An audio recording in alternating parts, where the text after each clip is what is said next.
Hello, hello all. Welcome to another. Wait, no, no, wait. Hello all. Wait, no, no, no. I gotta do it.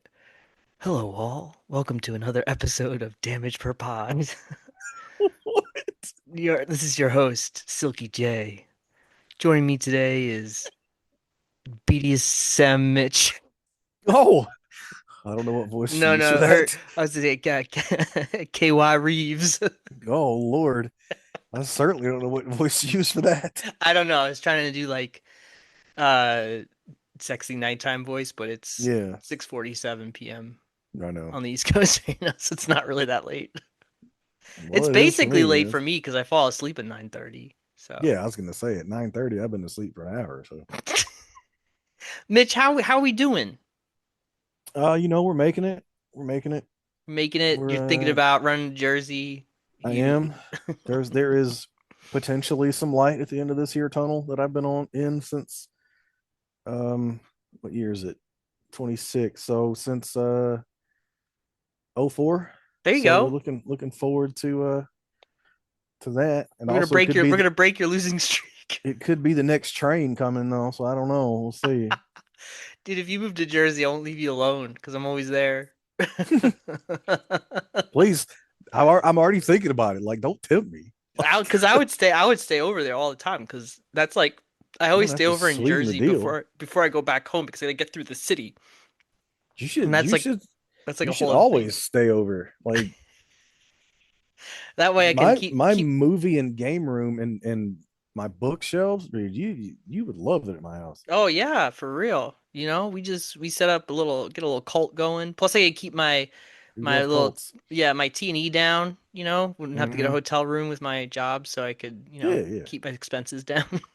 Hell yeah. Um we're back from a bit of a stretch because travel and work and what have you, but we're here today to talk about 2014's The Evil Within. The Shinji Mikami joint from 2014. That was met with a mixed reception. Hmm.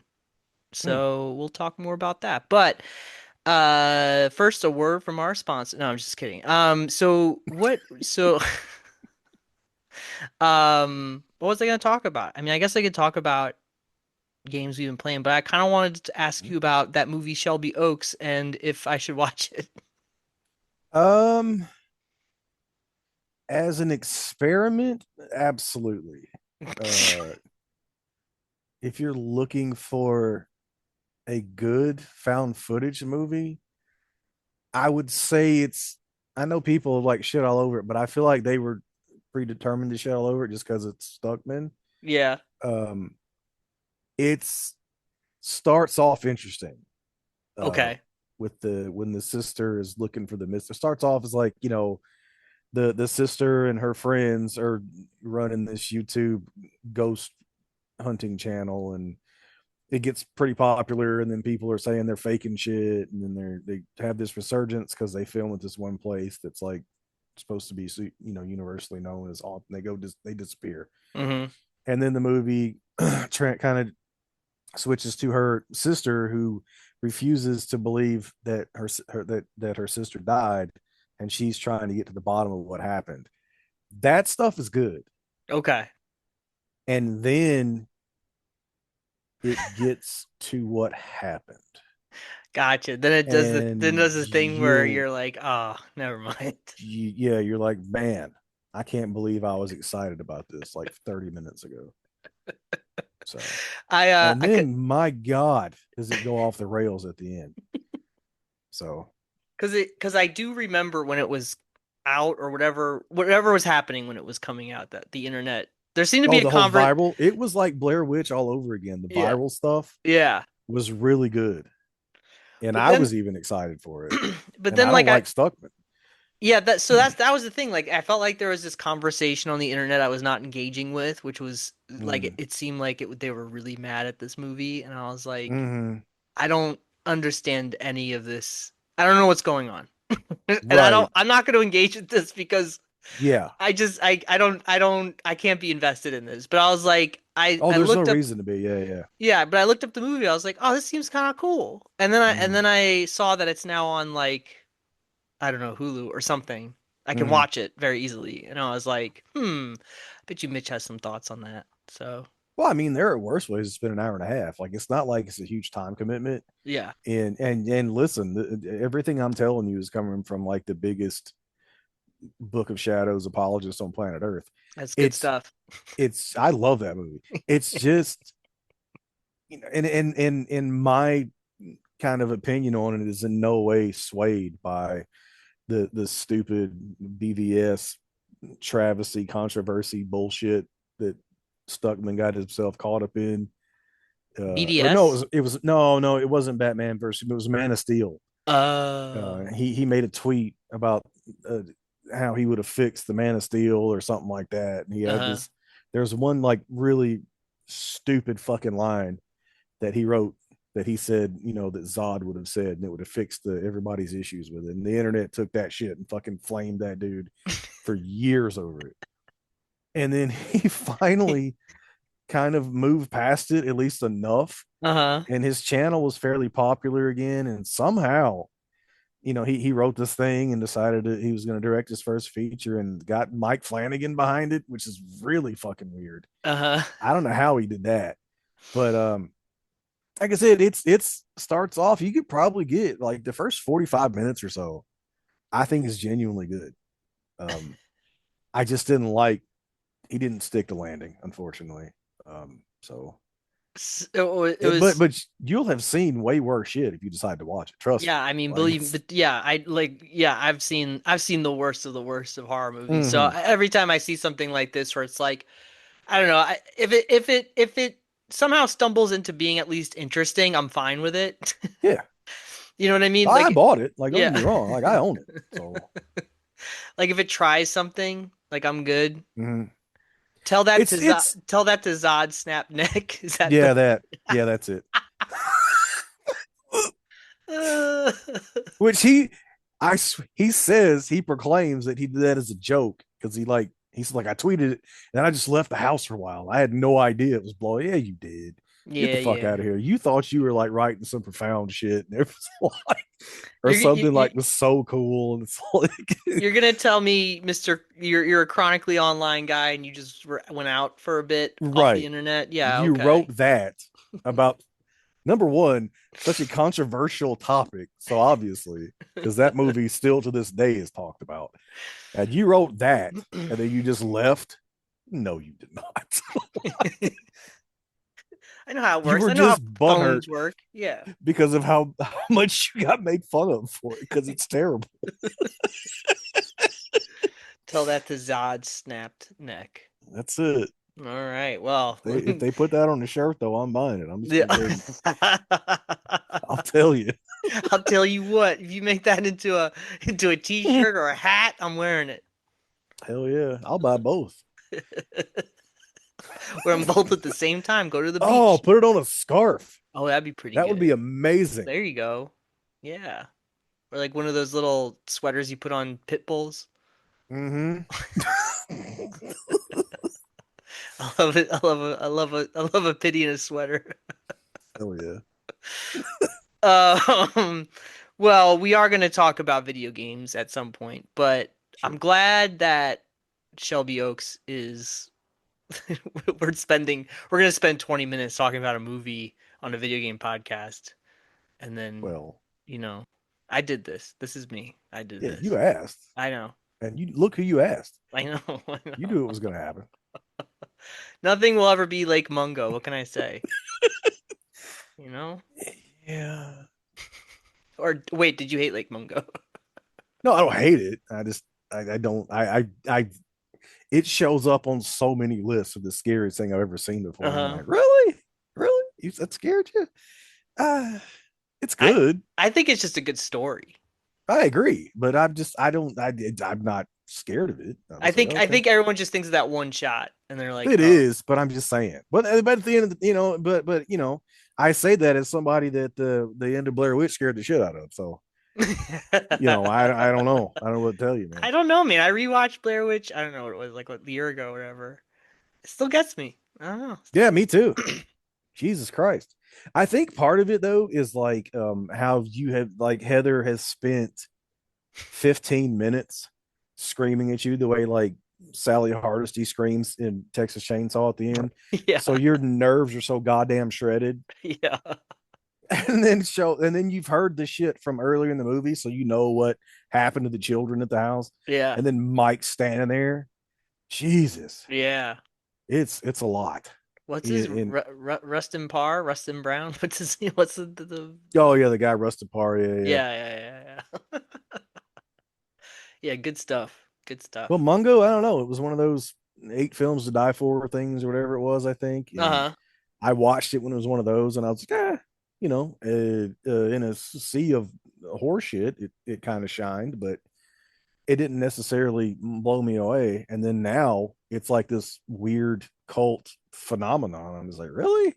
Yeah, That? it is pretty interesting how like that movie in particular has I don't know, like how that movie has um I don't know, weathered that era of horror to come out on top. It's kind of Right, interesting to me. right. I think for me like it was one of those stories that I think is really sad because what you when you find out like just what happened to the girl and the weird neighbors and all this stuff Mm-hmm. like I think like that stuff's really sad and that sticks with you, but like as something that's scary, not so much. Like I said, outside of that one shot, that's just like, oh boy. Right. But everything else is like pretty like good mystery unraveling like girls trauma thing. Mm-hmm. Um, or like it's kind of more like a murder mystery, honestly. Like you're trying to figure Right. out like what happened to. Well, yeah, but then the twist is what it is, and I'm just like, oh, well, okay. Yeah. This is what scared everybody. I got it. I guess. Listen, you got that, and then the other Australian movie is Rogue. So that's what we got. Yeah, boy, what a was it Rogue? Which one was the one? Rogue was the one with No, the crocodile. yeah, but is that the one that was like the marketing was like the most prolific serial killer in history?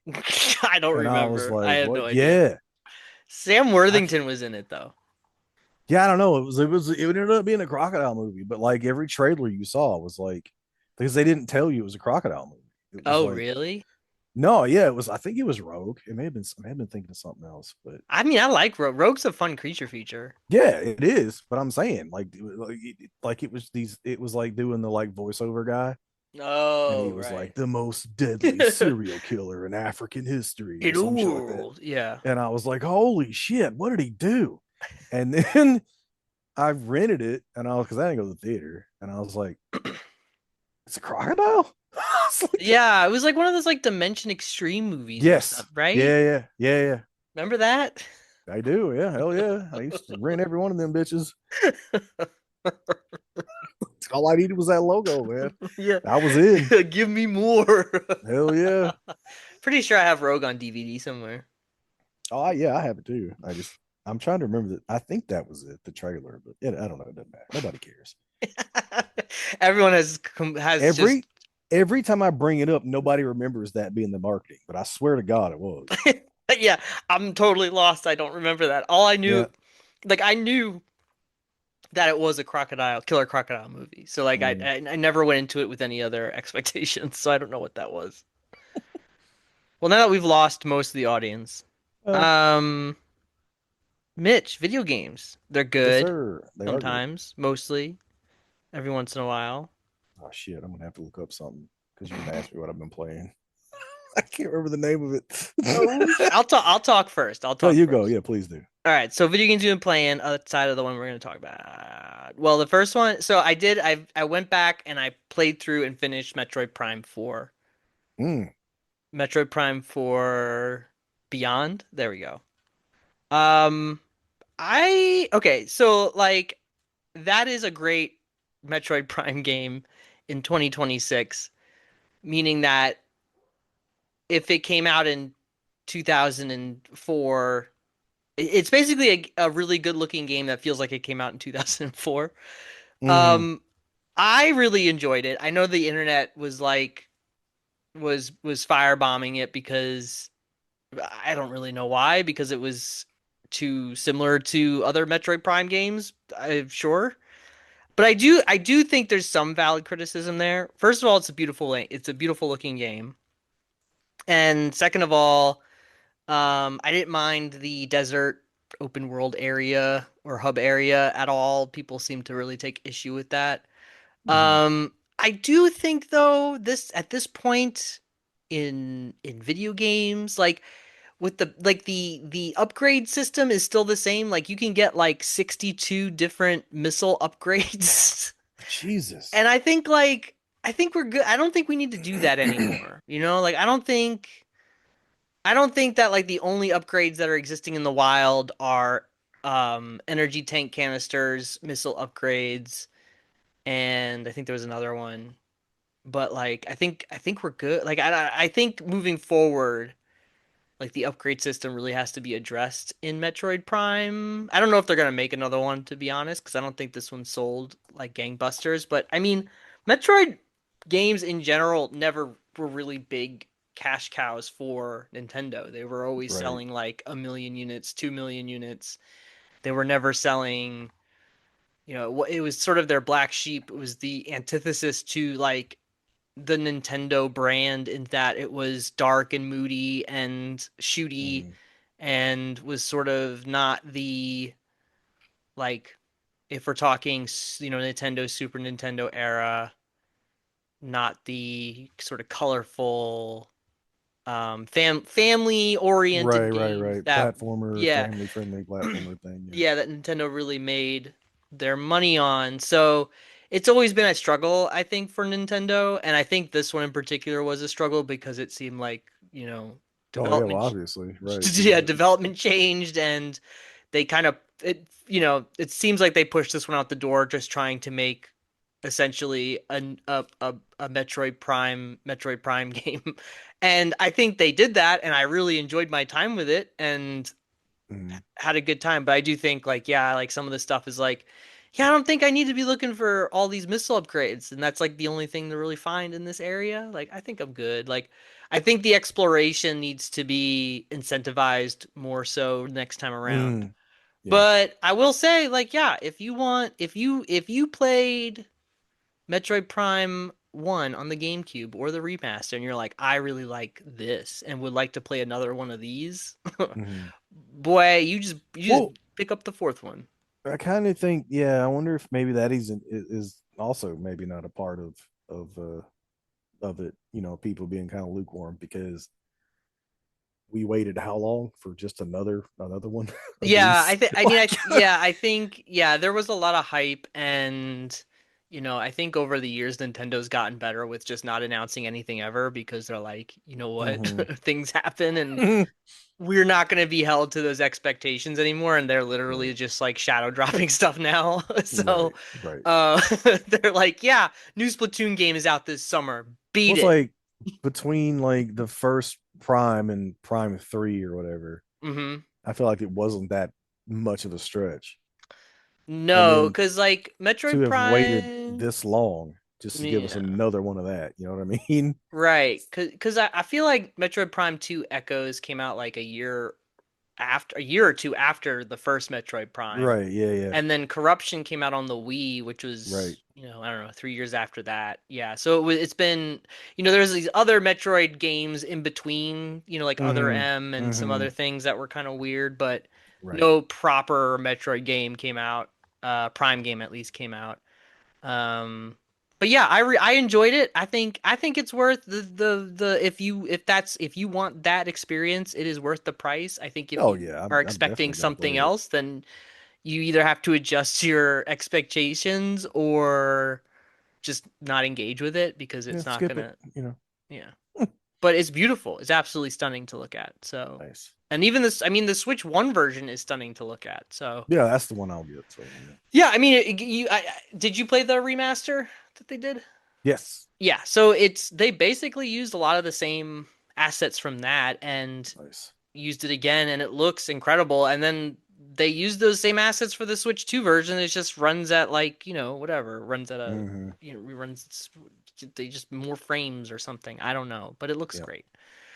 Um, but yeah, I did not dislike my time with it. I'll probably go back and play it again at some point, like not in the near future, but I will go back and play it again and probably play it on the harder difficulty and try Mm, to get all the scans and do that. I think by the time I ended it, I was like in the 80s with my scannage, I think, somewhere. So gotcha. I was pretty close, but I definitely towards the end I was just kind of like, all right, I'm good. Let's get this. Let's hear the fat lady Yeah, sing. my backlog is retarded, so I don't.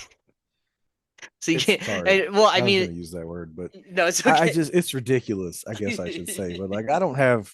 I right now. Mhm. It's almost irresponsible for me to like go To purchase a new replay game. something or Yeah. not. Yes, that, but also to finish something. And be like, you know what? I want to play that even harder. Like, Yeah, no, well, no, we got.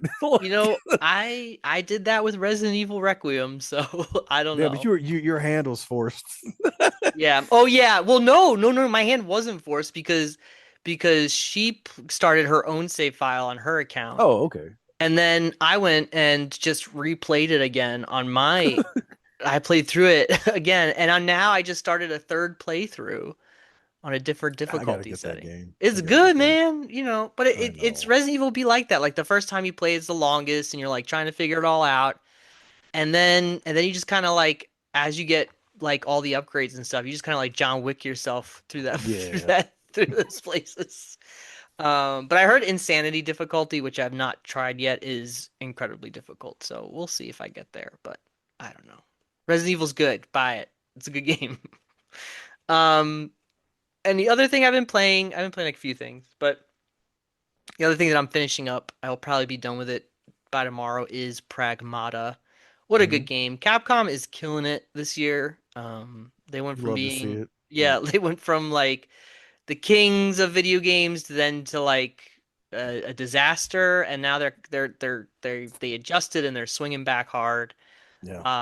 Yeah, Pragmata is a special game. A lot of people have said it's like a game that came out in 2010, but not in a bad Mm, way. And I'm like, yeah, mm, not at all. Like it has the same sensibilities in terms of level design and tone, combat. It just feels like a game from a different, like a previous generation. Like if you were to throw like some mm, Bloom on there and put it in an Unreal Engine 3, mm. like it would look like, like a Vanquish or something.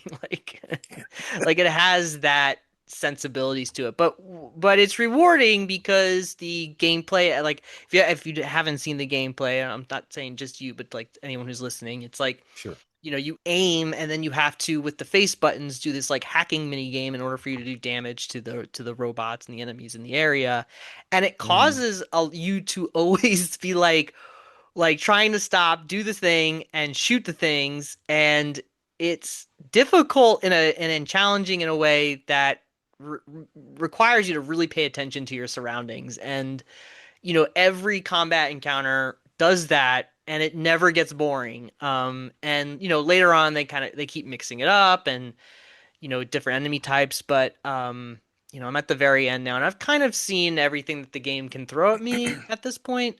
Um, mm. and I'm really stretching it out. Like I'm trying to find all the things, and I would say I'm probably 9 hours in, and I probably have another hour, 2 hours left in the Oh, that's story. perfect Yeah, definitely great for length. me. Yeah, I mean, great game length, great replay value. Like I'm certainly gonna want to go back and play it, in New Game Plus.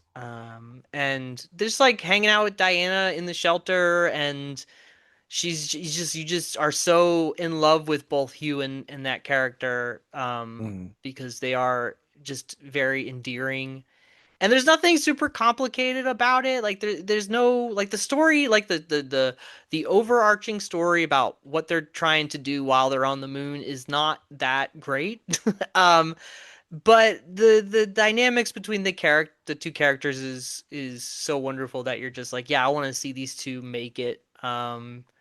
And yeah, I think pretty much everyone's glazed it. I think everyone's saying it's a great game, and I hope, and it seems like it sold well, so hopefully it becomes a new IP for Capcom. I would play another one of these for sure. oh yeah. Yeah, but if you like Resident Evil mixed with Vanquish mixed with Dead Space, I don't know. It mixes a lot of things together in a way that uh just is satisfying. And it never there's no fat to it either. It's just very Mm. you don't waste time in this game. Oh, I So I love just that. it Yeah. just it really values your time as a player and opens up things that you can spend more time there if you want, but it's not necessary. So yeah, I really highly recommend it. I've been playing it on the Switch too. It looks great. Handheld performance is not my favorite. I played a little bit of it. It's kind of fuzzy in handheld. So I am really just playing it on the TV with that. So, maybe Gotcha. for like the training sims and the side stuff, I might play it in handheld mode just to kind of casually play it. But I really wanted to experience it on the big screen. So, Hmm. um, but yeah, highly recommend it. And it's a steal at only $60. Yeah, yeah. That's like the weirdest like sales pitch I've heard from I know. people is like, yeah, and it's only $60. I was like, what do you mean it's only six? No, Is that all? Like, that's the regular price of a video game for a long time. hmm. But yeah, I mean, I guess in an age when 70 and $80 are becoming more normal, Yeah, $60 is I, nice to spend. I've been keeping an eye on Chronos just because I want to support our boys at Bloober, but Oh, brother, it's so good. that I, was what 40 when it came out, yeah, right? yeah, yeah. And I'm like, holy Yeah. shit, like that's amazing. And I'm like watching it, and now it's like $28, and I'm like so close to pulling the trigger. You But should. again, like I don't need more games. I I know. need more time. Like, Chronos is really good, and that's another one that I've put a lot of time into. Like intermittently, we'll put chunks of time into mhm, between things, and I find that game and its world and its story very engaging. yeah. It's Oh, like it's very high on my list too.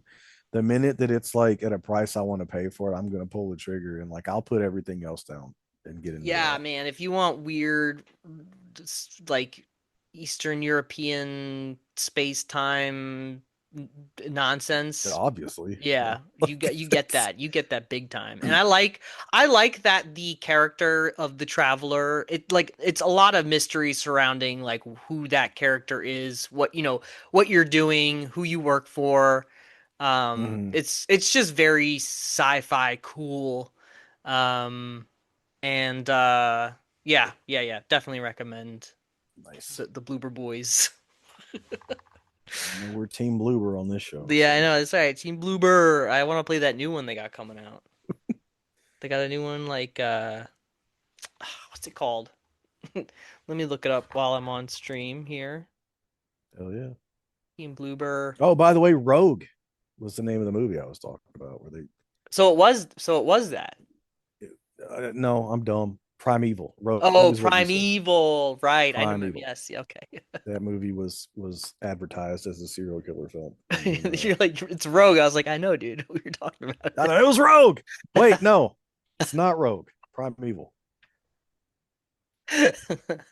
Um, I don't know what I thought Bloober was working on a new like thing, but they are. They're working on something. So they've kind of gone all in on the Switch 2 now, and they're working on Mm-hmm. some project, but they're also working on a new Silent Hill and a new Layers of Fear. So, Nice. all right. That's what's going on Team Bloobs. Um, Mitch, what have you been playing? Yeah. I don't remember what I talked about for sure last show, so I'm just gonna talk about the things that I've most recently been playing. There's been other things. I remember if I talked about the Meat Boy Dr. Mario game that I got on my Switch, Meat but Boy Dr. Mario game? What? there is, yes, there is a Meat Boy Dr. Mario game called what is it called?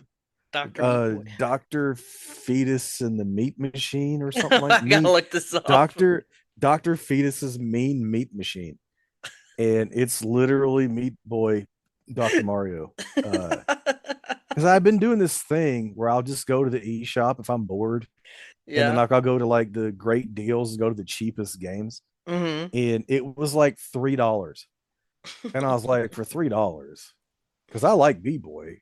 Mm-hmm. I'm not good at Meat Boy, but I liked Meat Boy. I got to the last world. I never finished it, and I haven't played the new one yet, the 3D one. But I was like, wait, this is Dr. Mario fucking Meat Boy. I was like, $3, like goddamn right. Even if I can't beat level one, I'm buying that. And I got pretty addicted to it for a while. So I was even playing it like in the morning before work when I got home from the gym. While I Mm-hmm. was waiting for Katie to get ready for school, I would just try to beat a level. It's pretty good. It's difficult, but not what you're used to from Meat Boy difficulty, at least as far as I played into it. Sure, yeah. Um, but I was enjoying that. I couldn't remember if I talked about last show or not. But since last show, I have restarted RoboCop Rogue City Nice. on my Nice. Xbox Mm-hmm. because I love that game, and somebody gifted me the super dope deluxe edition that has the sequel for my birthday. Got that So steel book, dog.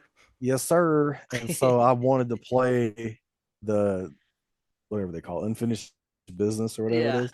Mm-hmm. But I wasn't sure if that was strictly DLC or a standalone. So I was like, well, if I need to replay RoboCop first, like that's I have no problem with that. So I've been playing that. Yeah. Mm-hmm. Um, Also, I've when I've learned about me and replaying things, um, You forget if the I majority of the game, and then you're well, like, yeah, that, but no, I do that in the next week or so. But no, the if I play something on PlayStation, I give no fucks about a trophy. uh-huh. But if I'm going to replay it and there's an Xbox version, I cannot fucking wait for those sweet achievements. Oh yeah, just dopamine boost, just like I love me an achievement. So I've been like the first thing I did was like I the first like 9 people I killed in that game, I tried to shoot each one in the balls because I knew that was an achievement. And it kept like auto aiming to like different. I was like, no, the balls. And so I finally that's the first achievement I got. So I've been playing that. I also got re addicted to Vampire Survivors because I knew hell that new yeah. one was out. Yeah, y'all were hiding my girl from me. Y'all didn't tell me because I was never good at Vampire Survivors. I was like, I don't know what I'm doing wrong. Everybody's losing their minds over shit. And the girl with the fucking Dante pistols that you unlock when Oh you get yeah. the casket in literally the first level, the Mm-hmm. forest. Mm-hmm. I had no, I didn't know this, dude. I've been unstoppable. I have, I've been running out of time because they can't even touch me. Like I am like a god in this game with my girl. I can't remember her name, Pragmata or some shit like Yeah, that. yeah, yeah. So like when you So and then you run out of time and then the thing comes in and tries it kills you. Grim Reaper The one Grim one Reaper, shot you, yeah, yeah, yeah. yeah. But then Yeah. you unlock like the hyper versions of the levels. So I've been playing hyper versions of levels, shit. Like I have unlocked probably no less than 40 achievements in like the last week and a half in this game. So so I've been hooked on Vampire Survivors again. And then last weekend there was a sale in it was I don't know if you're familiar with Wales Interactive. No. So they're the company that keeps doing all these new FMV games. Oh, okay. And so they had a sale where they like bundled. There was one like mega bundle that was like $60. I didn't get that one. But there was a horror bundle for the newer FMV stuff. Mm-hmm. And it was like $30 for like 6 games. And what sold me on it because I had seen the bunker before, I never had it. I wanted to play the bunker. Mm-hmm. Um, and then there was some forest game that I wanted to play that looked pretty good. And there was some kind of a sci-fi almost control looking thing, but this is all FMV. Like this is like live action stuff that you just make decisions and like stuff like that. Mm-hmm. But the one that sold me was this game called Dead Reset. Mm-hmm. And so I've been playing that like all this week.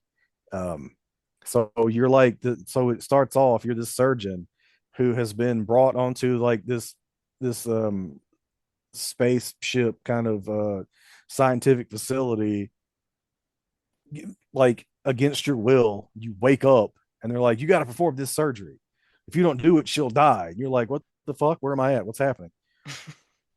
And so like you end up like having to do like this abdominal surgery on this woman, and because she has a parasite growing in her belly, Hmm. and you start off with almost no information, right? Like the game drops you right.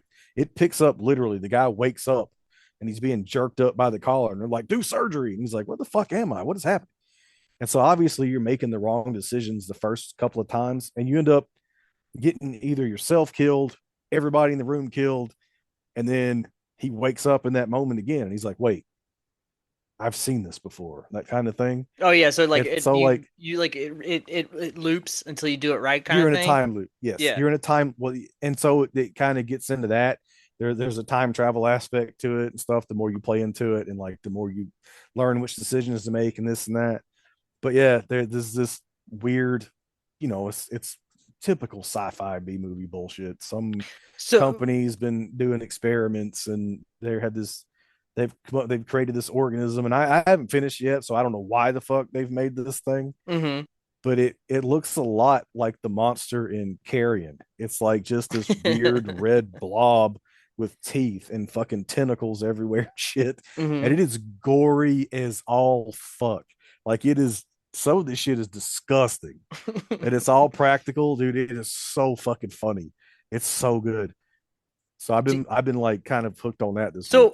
Is the gameplay like basically like you just make choices and then it just does Yes, it's like choose your own adventure kind of it's like yes, it's just like those old FMV games basically. yes. Okay, 100. gotcha. Yeah, but it's like when you play things on like the Sega CD, where it's like Right, right.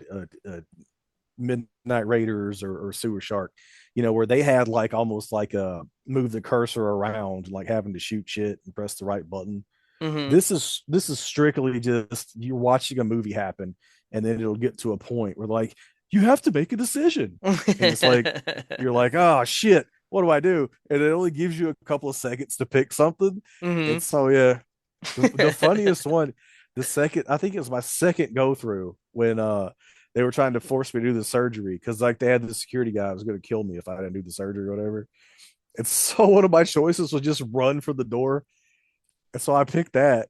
And the guy runs over there and he tries to open the door and it won't open. And there's like he notices there's like a retinal scan thing next to it. And so he figures out that's what is going to unlock the door. So he sticks his head in there and looks into it. And since he's unauthorized, it shoots spikes through both of his eyeballs out the back of his head. It's like that Dead Space 2 thing. Yes, yes. But again, like this is all live action, so it's like watching a really, really hilariously kind of awesome but kind of shitty be like Alien the Thing kind of rip off. Hmm. But it's so fun. It is so fun. And I That's forget there's a awesome. couple other things. Like I said, it was like 6 games, so I haven't played any of the rest of them yet. Well, one of them I actually already owned. It was like it was like a deadliest game kind of thing where they did go into this like game show where they're hunted and shit, and like, but it's like if you paid for the bundle and you already own one of the games, they would deduct Oh, that's cool. however much. Yeah. Yeah, so it ended up being like I think 27 dollars for 6 games, one of which I technically own. So Nice. And what were you yeah. playing that on? Sorry. Oh, Xbox, man. Or Nice, the nice, Xbox. nice. My PS5, I started Spider-Man 2 Uh-huh. and it's okay.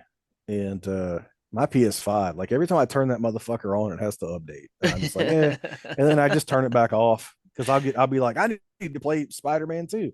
And then I'm like, I turn it on. It's only been like a couple of weeks.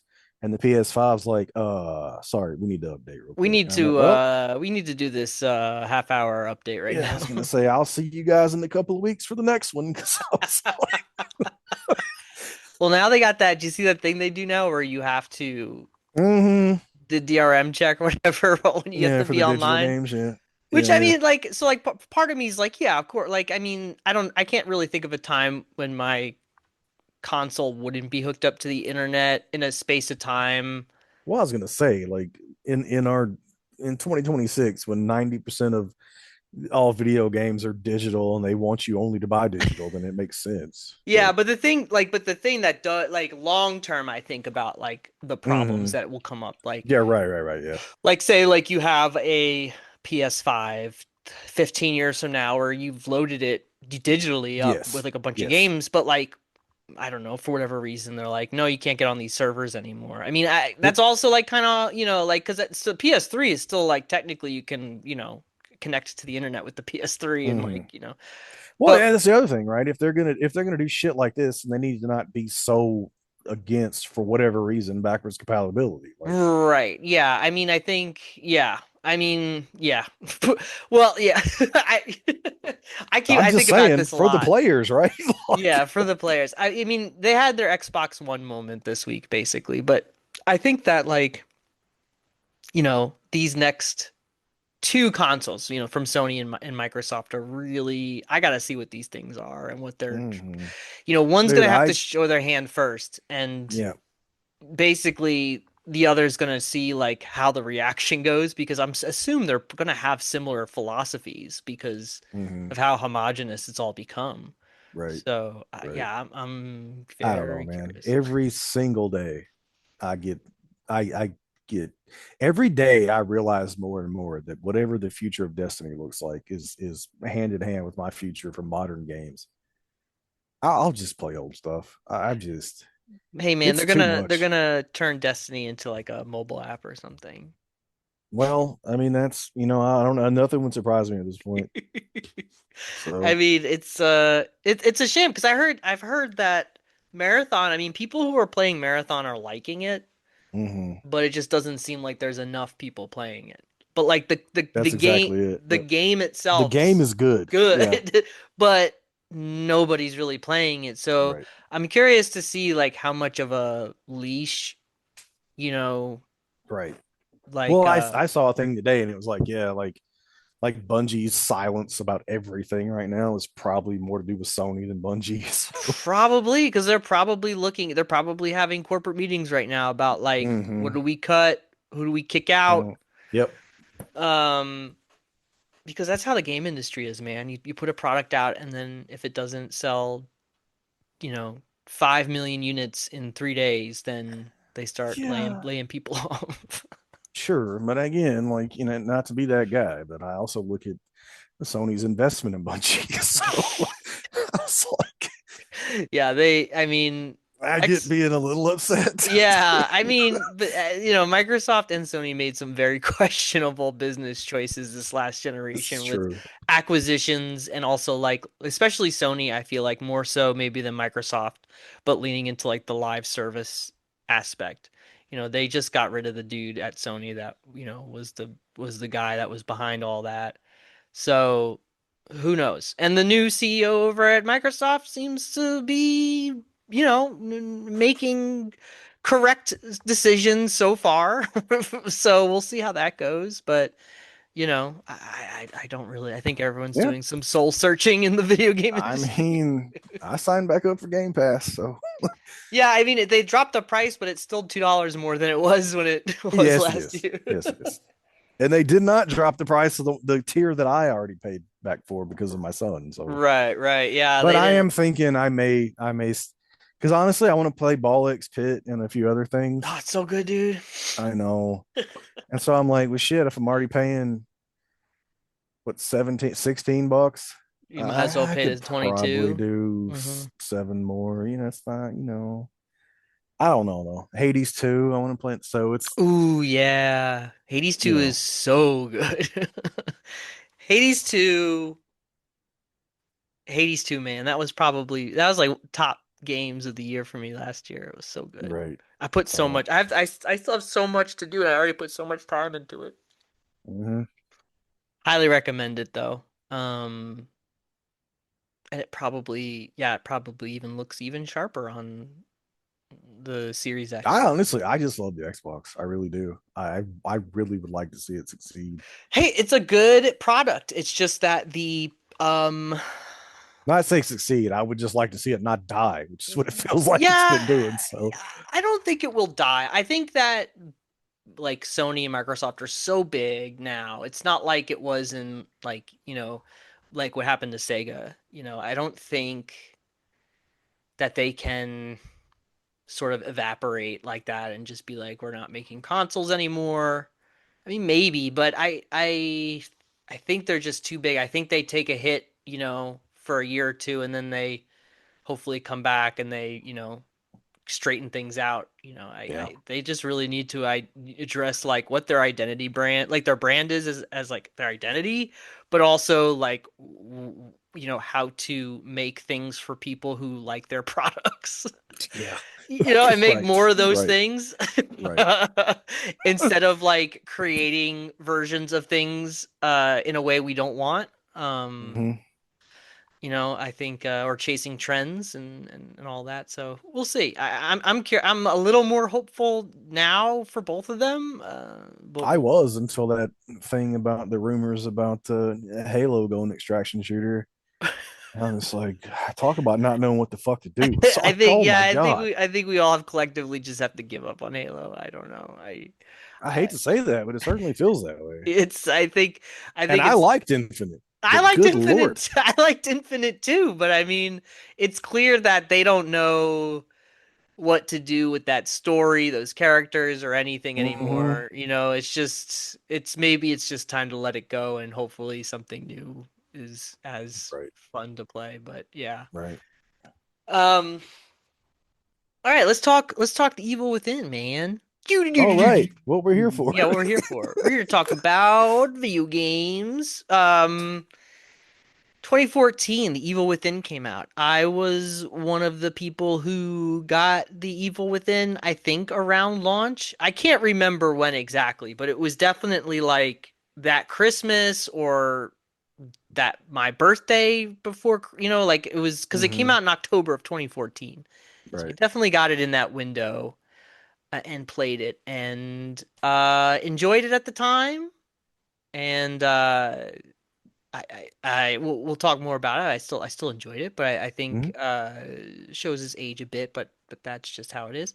But yeah, definitely purchased it at the time because Shinji Mikami was attached to the game, and obviously we know Shinji from being the director of Resident Evil, the first one, and Resident Evil 4, and I think one of the Dino Hmm. Crises. But he was, beloved at Capcom. He was briefly at Platinum Games, gave us Vanquish, which we talked about last month, which was Hmm. Hmm. also Hmm. awesome and very different for him, but equally weird. Um, and then he left Platinum because he was like, I kind of really just want to just be my own thing. And he made Tango Gameworks in 2010 with some folks and immediately ran into money issues. So then he got purchased by ZeniMax, which is, part of the whole Bethesda, they're the Bethesda, the parent company for Bethesda. Hmm. And he said he wanted to join ZeniMax because they still allowed him to have that sort of indie feel to their development. Long term didn't work out so well, but we'll talk about that more. But yeah, did you buy it or play it around its release? Do you remember when you played it? What you felt? I yeah, I remember being super hyped for it. Just because it looked so much like Resident Evil 4. Again, like back in that time, I wouldn't have known. I knew who Mikami was, but I wouldn't have known, about the platinum thing and like studios and Hmm. publishers and that type of thing. I didn't really pay that much attention to that kind of thing. I just played the shit that looked cool to me. But I remember, so it was 2014. So I would have had a 10-year-old and a 6-year-old. So I probably didn't buy it when it first came out. I want to say, and maybe I'm completely wrong about this, but it was cheaper on Black Friday or something, or there was some kind of a sale maybe. But I remember buying it because, and I remember thinking like I was so hyped because it had a slipcover. Yeah. Um, and I was like, holy shit, like, because I was, I've always been a movie collector, and back then, now like people don't collect movies, they collect fucking slipcovers. They won't even watch the fucking movie. But I would be like excited, if there was a slip on a movie back then. So because that wasn't the norm, and Uh-huh. it certainly wasn't the norm for video games, and it still isn't. And I still get excited if there's a slipcover on a video game. But yeah, I bought it. Yeah, I remember I remember, and it's funny like playing it again now, the things that I thought I remembered and just how fucking different they were, and the things that I had kind of forgotten. Because I remember like the village Yeah. part and all that. I thought I had, for whatever reason, my memory was like it was that, but also Silent Hill. I Hmm. completely forgot that like the urban stuff, like Oh you're like yeah, going into the totally. I beginning. totally like blacked that out. Like all I remember sort of the ending of being in the city, but like totally Mm, did not remember like half the game is set in the city. yeah, I was like, oh my god, my memory of this is so different. Yeah.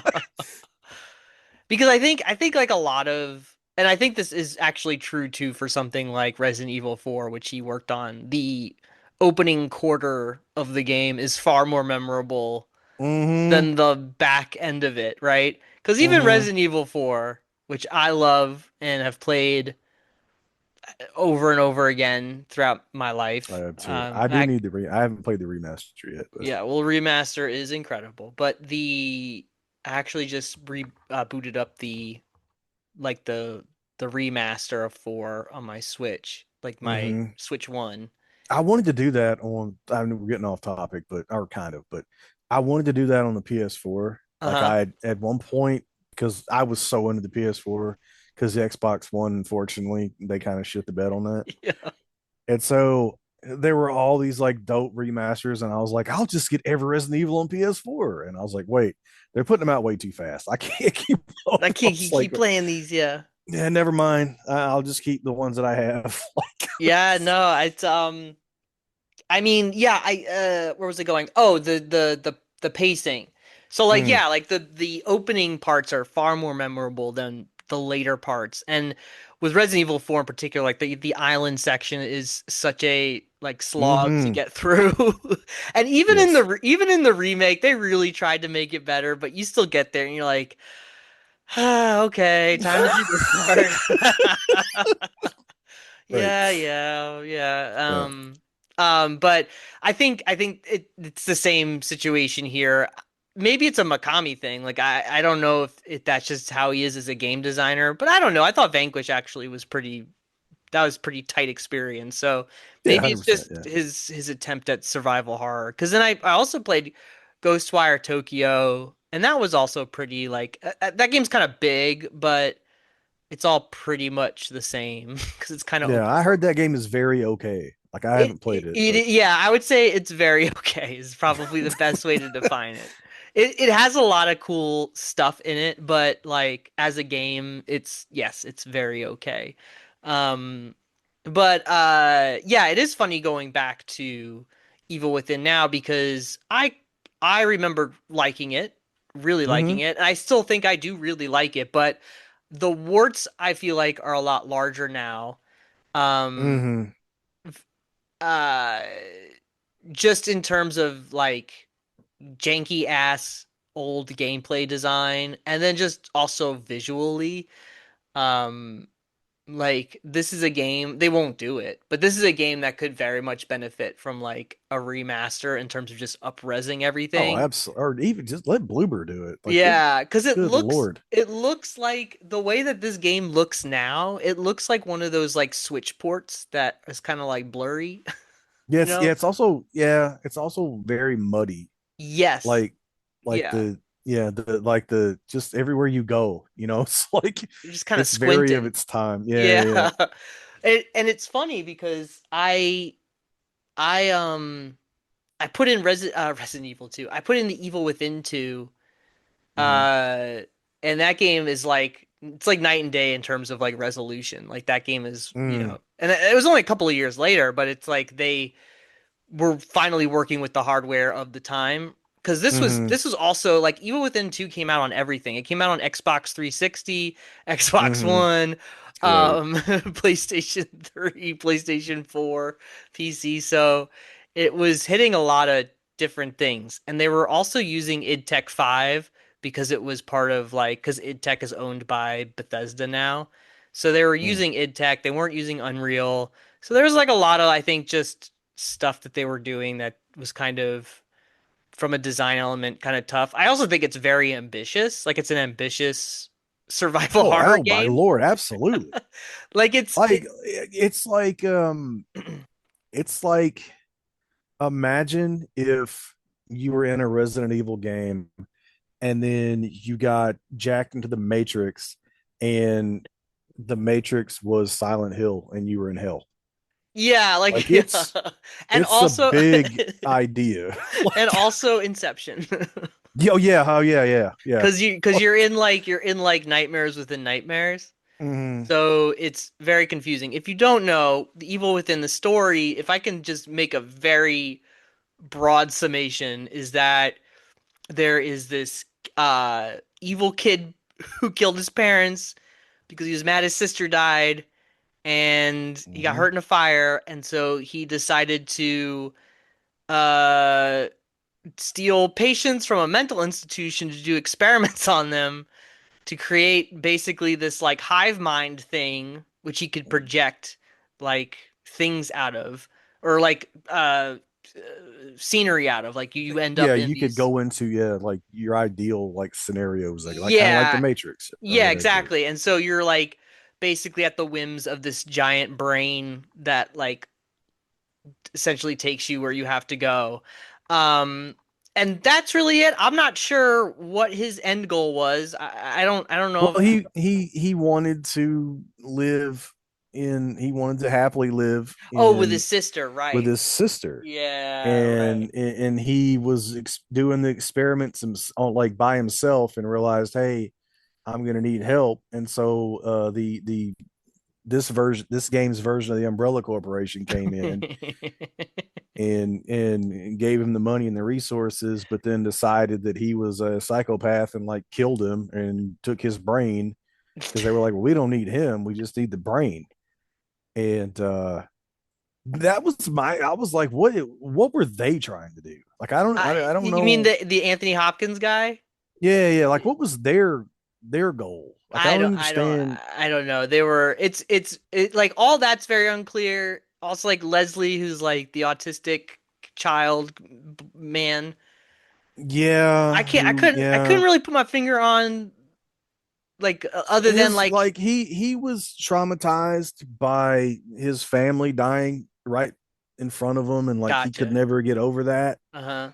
And so I don't know if the doctor guy was wanting to help him Mm-hmm.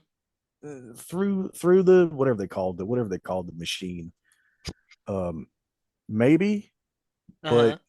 they like the Victor or fucking whatever his name was, uh, like kept fucking with him because he had figured out a way. I don't know. He had figured out a way to like, even though his brain worked the machine, apparently he had like figured out a way to like offline affect everything. So it's a lot. It is a Like lot because it I was reading and then like you're the main character and you find out that his daughter died in a fire and his wife blamed him and then he blamed him and yeah. then she disappeared and then you're reading these like reports from work or his little like diaries and he's like, oh, I stared at my partner's ass today. Yeah. And I was like, what the fuck?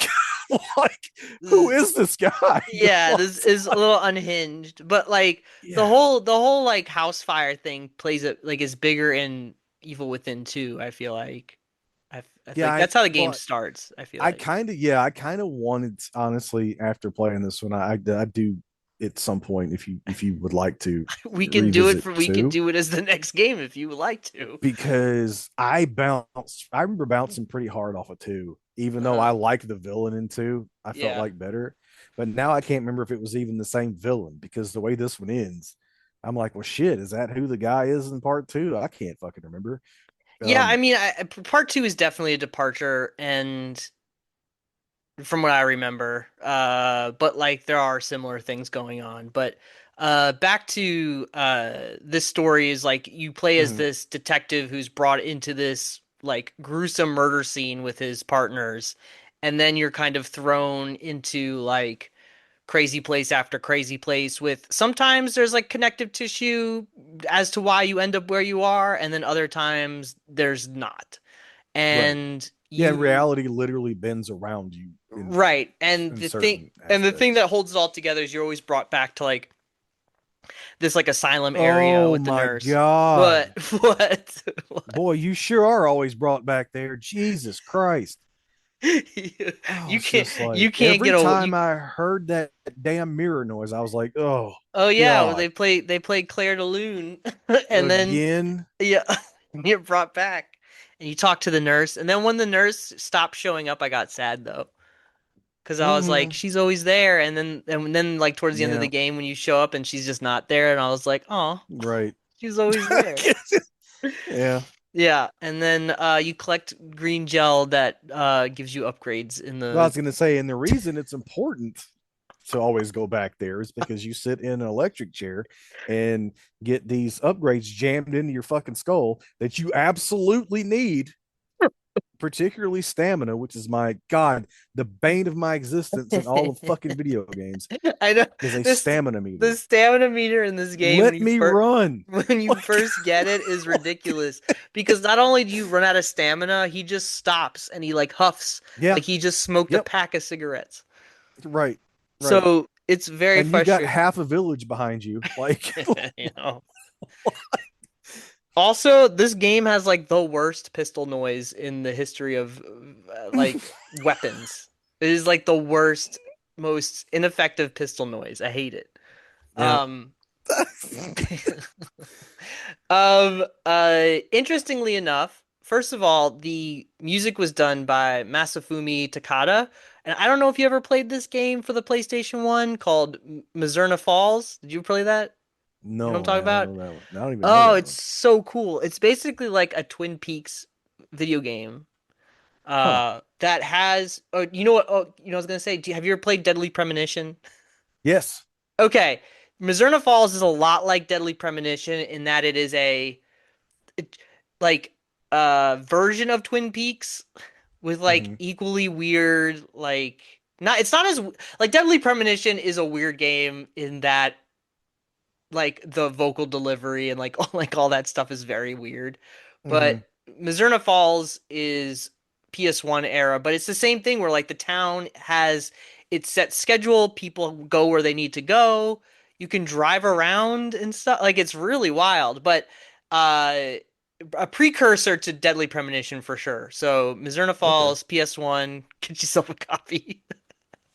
Um Well, I do have a PS1, so Yeah, so you could go play that, man. You could sit at loading screens, just hell relive the yeah. good old days.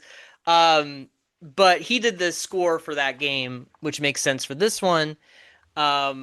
And he worked on some other, oh, he worked on a bunch of like Digimon games as well. So there you go. I don't Mm. know how that happened for him. Um, Also, interesting fact is that the asylum's design is based off the Winchester Mystery House. Do you know what this is? Oh, hell yeah, I do. Yeah, I bought a monkey puzzle tree. there you go. So if you don't know and you're listening, the Winchester Mystery House is this house in California that this eccentric affluent woman owned, and she basically just like kept doing Well, she was the lady who was the husband of the other husband, the wife of the Winchester, like the right, the guns. Winchester fortune. But she Yeah. basically like decided every day she was gonna do something different to the house and would Mm-hmm. like add on to the house, and then sometimes she would abandon projects. But Mm-hmm. basically now, which I think the Winchester house is the mystery house, is a tourist attraction now. But It you is okay. 100%. Yeah. Yeah, They made a horror movie based off of it that was my it son awful? really, it is, but my son really wanted to watch it. And so I bought it and we watched. He loves it. He's obsessed. I ended up buying him a copy later. Um, so I still have it, but he has it too. We watched it. the main character is name's Dr. Price, and he's this guy who's like going to Winchester House Hmm. to learn about it or some shit. And I he just can't gets remember. gets lost in there. Well, it ends up being about like ghosts and stuff like that, and there's shit, all these things happening. And then once the movie was over, I was like, "Do you know what like this is about?" And he's like, "No, I just like the trailer." I was like, "Holy shit!" So we ended up watching like this hour-long documentary on YouTube about the Winchester House. And not only did she do weird shit in the house, she did weird shit outside of the house. Oh yeah, And she was fun. one of the things she did was she planted these things called monkey puzzle trees. And they're called that because they're so fucking weird the way they grow and the way the branches grow Hmm. that they said even a monkey wouldn't understand how to climb it. And so I went to the internet immediately and bought one, even though they don't grow in the climate down here. And I named him Dr. Price, and I kept him alive for almost 10 years. Uh, but he died. So, Aw, R.I.P. yeah. Monkey Tree. Yep, Dr. Price. Um, Anyway, sorry, go ahead. no, that's it's good. So the Winchester House is this huge mansion that just makes zero sense to look at and be Yep, in because there's stairs that go to nothing. yeah, Like, it's like a liminal space nightmare. Like the yes. like like the house is insane. Mm-hmm. And so it's so I guess Shinji he just was very much fascinated by that idea and decided Who wouldn't to be?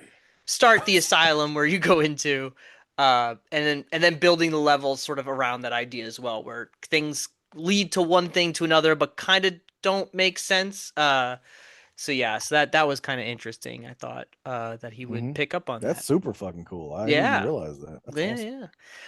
Um he made the game because he was kind of pressured into making another survival horror game.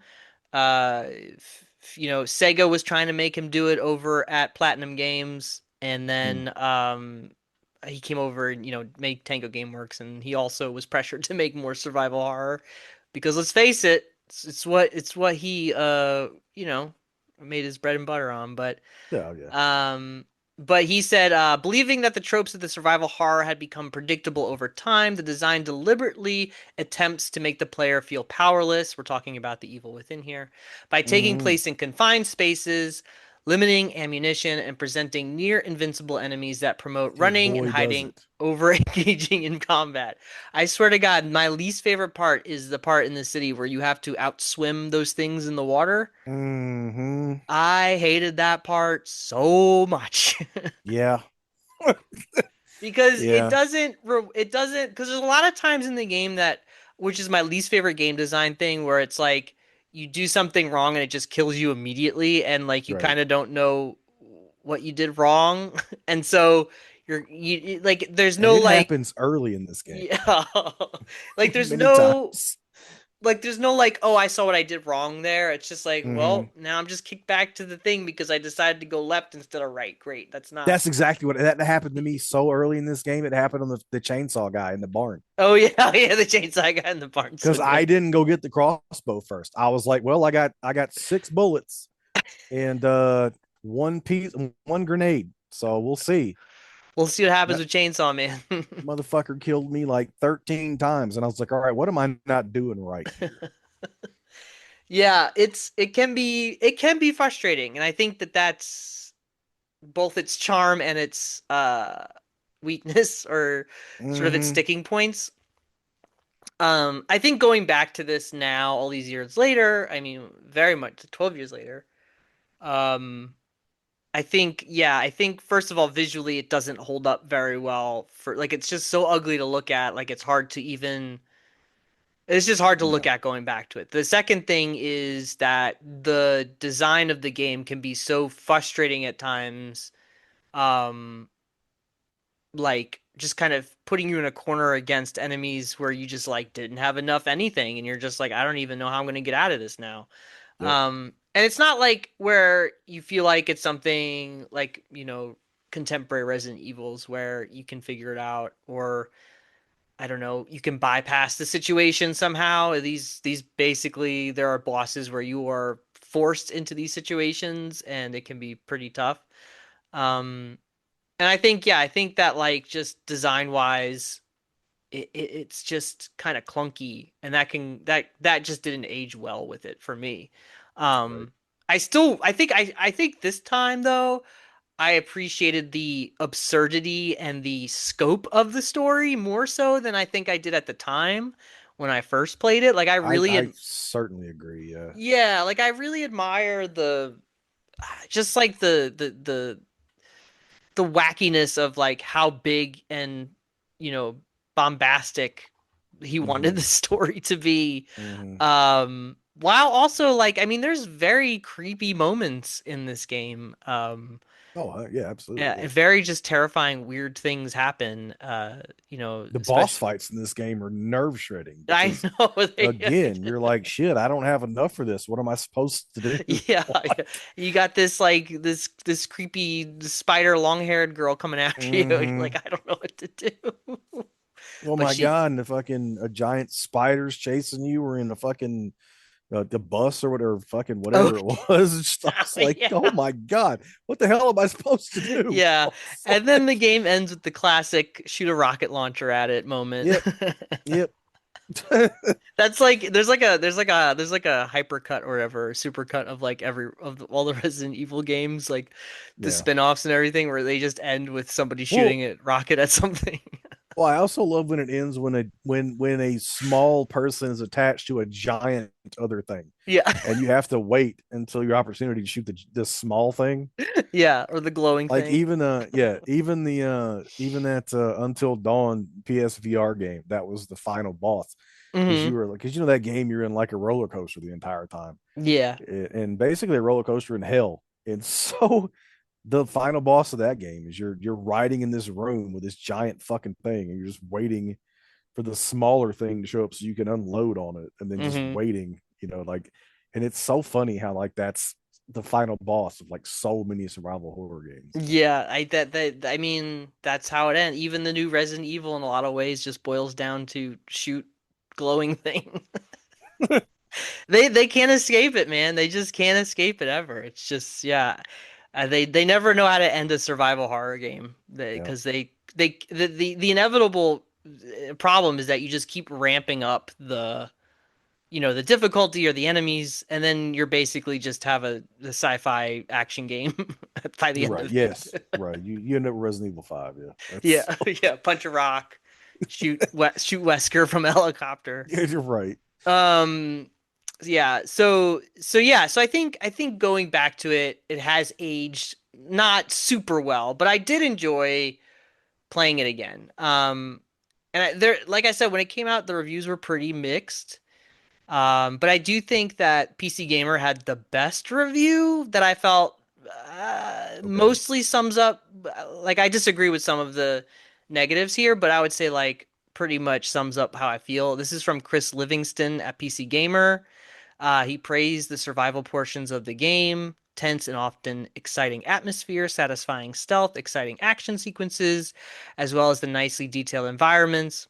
But criticizing the recycled and very often not scary bosses, but I thought some of the bosses were really good. But anyway, I did too. he said poor character models, sure, late texture pop in, sluggish controls, frustrating camera angles, limited video options, and poor decisions on the aspect ratio. He stated that all these technical issues have dragged the Evil Within from enjoyably challenging to needlessly frustrating. And I think that that's sort of like the seesaw here with the game is like Mm-hmm. it'll go from like fun challenge to just being like this is ridiculous, like this Yeah, is so dumb. I can't, like this is not good game design. You're literally just trying to annoy me now. right. And I think that that's the seesaw effect I have with it, and I think that sums it up. I think I'm probably more positive than Christopher was, but I get where he's Mhm. coming from. And also the I, aspect ratio thing, I wasn't a big deal for me when I first played it. It's still not a big deal, so I don't know. yeah, I mean, either I played it this time the same. I played it in widescreen again, so Hmm. Like yeah, I I have no don't. problem with that. I watch movies that way. It doesn't bother me at all. It's definitely a choice, like as a like for a video game, Yeah. and like wait, didn't like Senua do that? Didn't they do that too, Letterbox? Mm, I feel like we played a game like doing this that Probably, was I don't also remember. letterbox. I feel it was like Hellblade or something. But That makes sense if it was Hellblade, yeah, but but like I get like Mikami like obviously loves movies and he's this is what he was trying to do. It's a hmm choice and it's not common in video games to do letterbox, but like I don't know, it's different, it's weird. I get it. yeah. Um I mean, if you're it's gonna do it, this is the game to do it. And honestly, it's fucking weird anyway. So yeah, like I could imagine him or like Suda51, doing that too. Like just like I'm gonna yes, I'm gonna put a yep, letterboxed aspect ratio on my weird game that I made where you shoot, bows and arrows out of your dick or something. right. Don't give him ideas, boys. Um, but yeah, I mean, I Not for think free. yeah, exactly. But I think yeah, I really enjoyed coming back to it, but I do think I sort of saw the warts more so than I did. I think I yeah. yes, but I would say again, if you had asked me before last month what the Evil Within was about, I You're I'd have like, been I like, don't know. I think there's a nut house and I'd have been like, man, I remember the waking up in a village. bathtub at one point, I Yeah, think. I know I had to collect green shit and get it stabbed into my fucking skull. And this, And a crossbow. The crossbow was always the big part of you it. had to have the crossbow. Unfortunately, I did not remember that part. So, but no, and it's probably just, and maybe I had an understanding of the story in 2014, and I just don't remember it now. I mean, it But is I so wild that one could probably forget it pretty easily. sure, but I also feel like this time, like I feel like I made more of an effort to understand what was happening instead of just going through it. Yeah, yeah. I think And I came out of it like I feel like I enjoyed it more this time. hmm So, Yeah, maybe that's just me looking at it on rose colored glasses now. And also I feel like, some things do benefit from multiple playthroughs. And I only played it the one time back then. So, hmm having knowing at least not remembering necessarily, but like at least kind of knowing what I was getting into, I made more of a conscious effort to understand why things were happening this time. Maybe I don't know. Yeah, I'm with you. I think I knew like going into it this time, I was like, I'm gonna be confused. Like that's just something I'm gonna have to accept. But like Mm-hmm. trying to actively understand you know, the antagonist's whole thing, which Right. was once I like sat down with it, was like, oh, okay, this makes more sense now than it did when I first played it. But Mm-hmm. as opposed to being like a kaleidoscope of just like weird shit happening. Right. It's like yeah, like I get it. It's a crazy, uneven story that's very Mm-hmm. big, but you can kind of see like what they were trying to do. Mm-hmm. Um, and then also drive a bus through the city and Yep. shoot a giant spider. Yep. Yeah, that's how you do it. That's how you do it here. And then you get launched from the bus. Hell yeah. It's just so crazy. And then you wake up in the tub and you're like, what happened? Yeah. You wake The up in deal the I remember tub. playing I remember playing the DLC like the assignment and all of that stuff where you play as Yeah, I never played any of that that stuff. stuff's good. That stuff I remember was being Okay. very like a lot like it really fills in That's the what's her narrative name? holes. The what's Just her you play the name? lady, you play the lady in one of them. The lady. Yeah. Yeah. In the assignment. Yeah, it's really good. Okay. Um but yeah, that's all I gotta say about that. Maybe we'll play I guess Mhm. we could play Resident Evil 2. We could play the Evil Within 2 now. Um and we can talk more about that offline and figure out a good date. But yeah, that's gonna be Yeah, I'm in. I mean, I'm in. it's on Game Pass, so Oh yeah, I keep and forgetting that it's like a Bethesda title basically. if I'm gonna play it, I honestly would like to replay it with one still kind of fresh on the brain. So Yeah, because you'll walk into because I definitely walked into two probably not really grasping a lot of what I did happened. not. I just remembered that I liked the first one, and I Hmm played it not when it came out. I played it like on the PS like years later on PS4, and the only thing I really remember is like the artist in the him doing his the murders, and they're like set up like almost Oh like the yeah. Yeah. And Right. Yeah. and I'm like, that is so cool. And then Yeah. it's like, anyway, here's this town for you to fumble through trying to Yeah. figure out what the fuck to do. And you gotta go through like these sewer areas, like Hmm. whatever. Yeah, yeah. I don't know. It's like you stumble into this backyard and 97 enemies spawn for no reason. And I'm like, well, probably shouldn't have went this way. I don't fucking know. So Yeah, it it's kind of has like like, a weird like Dead Souls quality to it. Dead Souls, Dark Souls quality to mm, it, where it's yeah. like you have this hub area and then there's like you branch out from there and whatever. But Hmm. yeah, yeah, I think maybe we won't. I mean, I like to, but I definitely get the Well, I'm kind of disconnect. hoping I like it. I like it more Hmm. now. Yeah. So I don't know because I feel like I like one more now than I did the first time. So I despite de it, the I jankiness, I yeah, I feel like definitely appreciate what they were really trying to do with the story this time right. around, which is I So maybe I would be like, well, shit, let's go into part two and see where they went from there. yeah, Mikami wasn't the director though. He was a Yeah, pro I know. producer. I don't know who directed this. We'll get into it. We'll get into it, kids. Um, yeah, that's awesome. All right, well, Mitch, thanks for talking Yeah, man. spoopy games with me. Always. Halloween every month out here. I mean, you know how I live. Come on, son. Yeah, spooky, spooky. Um, you can catch Mitch on the Substacks on the Blue Skies. I don't know what are you on? I've deactivated all my social media, so I'm Okay, good for basically you. You are living like me now, basically. I So, am basically here in Werewolves every other Monday, all and that's right. about it. Good for you, man. Good for you. Internet is a place to make your brain rot, It and sure is, man. And boy, has had it been happening. And I've got just too many things going on IRL right now to be worried about what everybody's mad on the internet about. So just be like me, man. Just watch YouTube videos of things that make you that's what I've been happy. doing. I've been watching my YouTube videos. I'm still on doing my movie shit. I'm still averaging at least one a day from the year. Mm-hmm. I'm watching a lot of old stuff, a lot of weird stuff, Nice. things that I would have put in the boneyard, but I just can't. I'm just like, first of all, nobody cares, and I care. yeah, and I appreciate that, but it's like I can just text you, like, you know what? Instead of spending hours writing this thing that nobody's gonna look at. I'll be like, hey Jesse, this was good. Like it's so. I was just kind of like, Send it me was fun, but send me Tom Cruise memes.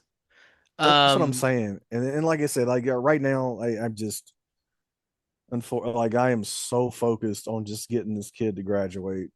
Fair enough, man. The world's on fire and So it's hard to look at that stuff, so I so get the it. internet is not a good place for me right now. So I just I just shut all that shit down. Fair enough. So you'll catch Mitch here on Damage Per Podcast talking about Hmm. Evil Within Part 2.